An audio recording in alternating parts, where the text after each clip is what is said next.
Hi, my name's Amy Coulton and welcome to My Action Research.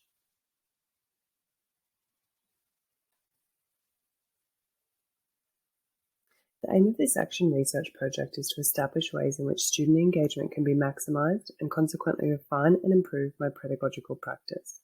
It will include a situational analysis, my focus and rationale, engaging experiences, data collection and analytical design, and a surmising statement. The situational analysis has been undertaken in regard to Tamara Public School, a pseudonym located in a high socioeconomic status in northwest Sydney area. The area is identified as having the lowest level of disadvantage in the Hornsby Shire, and 52% of residents earn an income of $2,500 or more per week.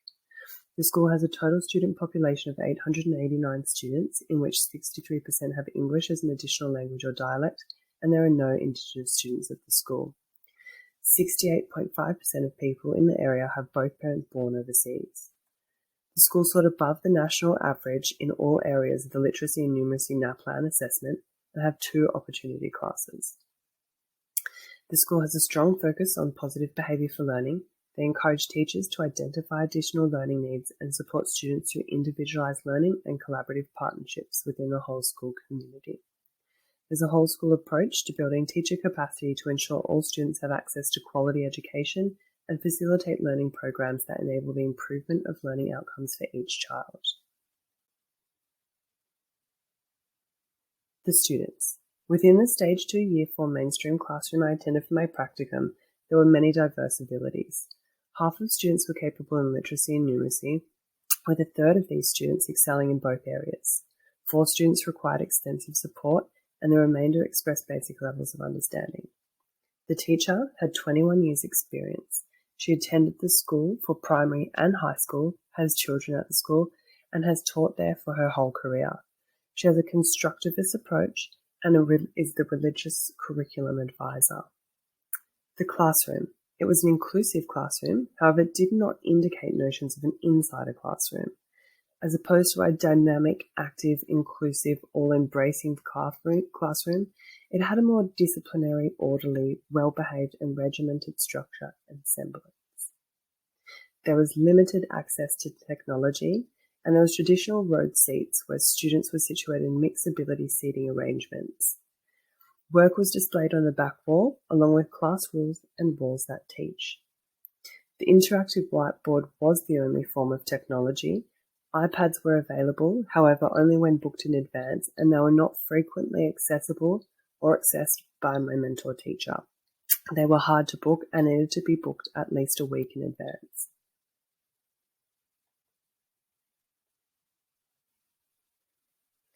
So the key learning issues that I've identified and will be focusing on for my rationale are that students were disengaged. There was problematic behaviour, on task and not in task, low self-efficacy, low value in schooling, low self-management, where there was a high fear of failure and fixed mindsets. Motivation was low and students were not substantively engaged. Orlando and Sawyer, 2013, Munns and Martin, 2005. Without meaningful technological integration, disengaging messaging, problematic behaviour, and on task and not in task, these learning issues need to be resolved.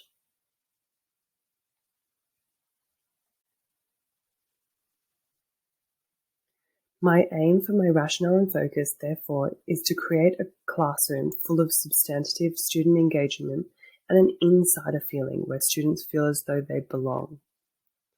This is supported by Munns and Martin 2005, who note that when technology is effectively integrated, it strengthens learning outcomes of students and extends their abilities to understand and use language effectively, appreciate and reflect on and enjoy the English language to make meaning in ways that are imaginative, creative, interpretive, critical, and powerful, according to the New South Wales English syllabus. The 21st century pedagogy that I will focus and implement is meaningful technological integration. This is something that students are not familiar with, and this will allow students access to increased messaging, taking control of their own learning. The second pedagogical focus that I will be embedding is problem-based learning. The integration of problem-based learning allows students to engage in learning through high affective, high operative, and high cognitive experiences.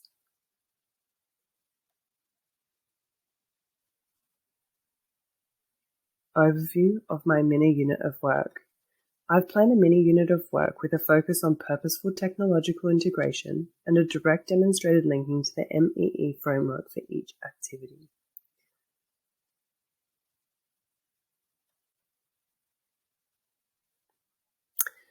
The mini unit of work that I have designed has several links to the syllabus, as well as general capabilities, links to other KLAs, and cross-curricular priorities. All lessons designed linked to these links.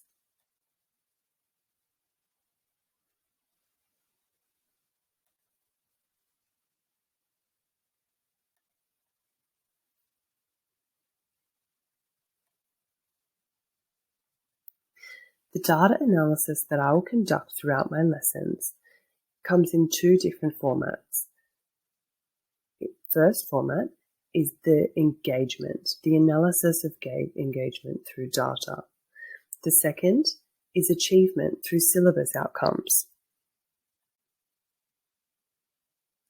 My data collection will be taken in three different formats: observation, work samples, and self-assessment. The first tool for qualitative data collection is observations.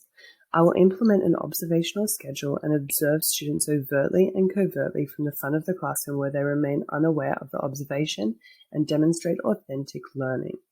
Burton and Bartlett, 2009. Observations will be timed and occur for 3 consecutive minutes per student. They will be formal and objective and therefore allow me to attain visible markers of engagement. Munns and Sawyer, 2005. It will be supported by an observation schedule for structured observations looking for signs of engagement, behaviour and attitude towards the English topic and outcome, dialogue, work ethic, and collaboration between students. These observational notes will allow for the understanding of learning styles and levels of engagement to inform planning additional engaging lessons around informed student goals.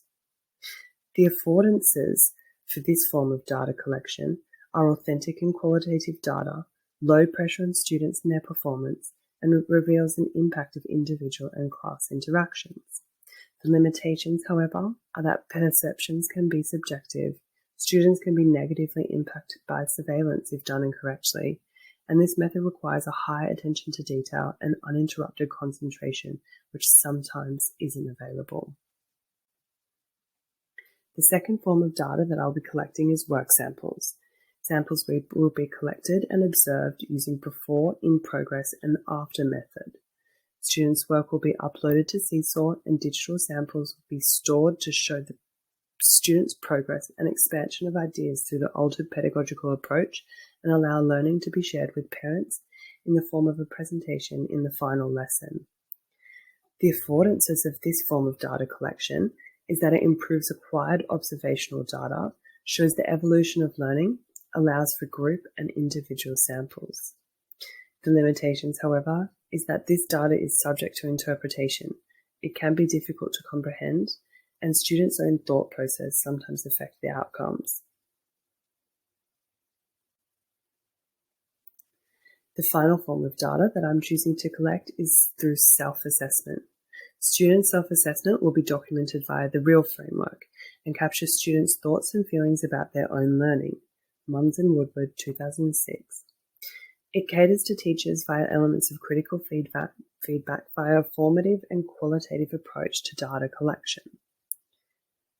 The affordances of this form of data collection is that students benefit from the approach as well as via the discourse of power, knowledge, ability, control, place, and voice. Munns and Woodward, 2006. Students have the opportunity to express their ideas on the processes of cognitive, affective, and operative aspects of learning and move toward much deeper levels of understanding. Munns and Sawyer, 2013. Munns and Woodward, 2006 also indicate that enabling students to reflect on their learning and achievements as a learner give them direction and control over their learning. The limitations for this method is that questions must be targeted to the specific content and derived from the real framework. Samples are subject to interpretation, and students' own self-esteem levels of bias can also impact their perception of self and therefore their answers that are put towards the data.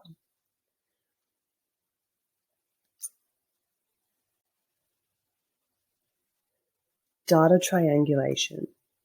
Data triangulation is necessary between the three forms of data as all elements of observation are combined to promote the affordances of learning. Work samples assist in evaluating achievement via assessment. Observation details the process of negotiation and self-assessment, allows students to leadership and ownership of their development of their own learning.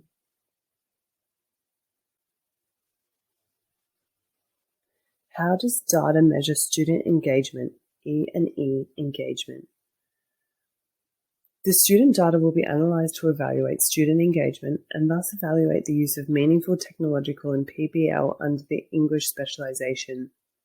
The markers of engagement include inclusive conversations, which is the dialogue shared between teacher and students during whole class and questioning allows for shared power. Explicit teaching and feedback, which encourages self-regulation through group work in the lessons and sends supportive teacher messages. Classroom culture, lessons encourage reflection, having a go, and streamlining of understanding. Self-assessment, availability for deep reflection and expression of ideas and engagement. Community of reflection, the environment becomes cooperative and reflection is obtained via assessment in the conclusion of each lesson. Then engaging messages are sent. Students will feel as though they play a significant role in the creation of their own learning, as it is an authentic task that enables feelings of belonging. Open dialogue is also an element of an inside a classroom that encompasses reciprocity in discussion and reflection, which in turn fosters engagement in all levels. Success criteria is created from students' prior knowledge and creates meaningful understanding through realistic and creative problems. Below, I have created a table with indicators of engagement that will be highlighted in response to the results of the collaboration of all three forms of data analysis.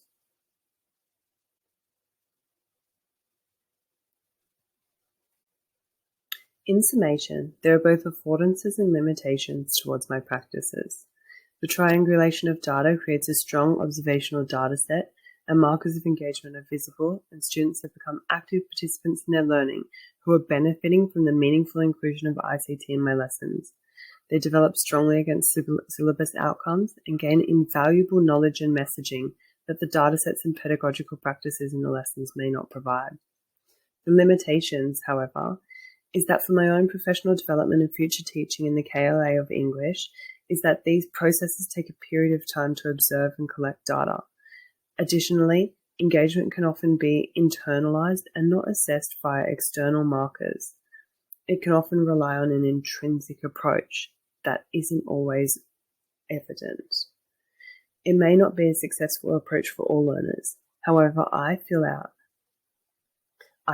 that through this exploration and implementation of data collection, problem-based learning, and meaningful incorporation of technology, that reflective practices have been undertaken, along with strategic methods of collection, and they have allowed me to extend my pedagogical practices and knowledges to effectively teach and engage students in key learning areas and across multiple KLAs. This is demonstrated in the direct correlation between knowledge obtained from the research project that I've undertaken and the Australian Professional Standards for Teachers.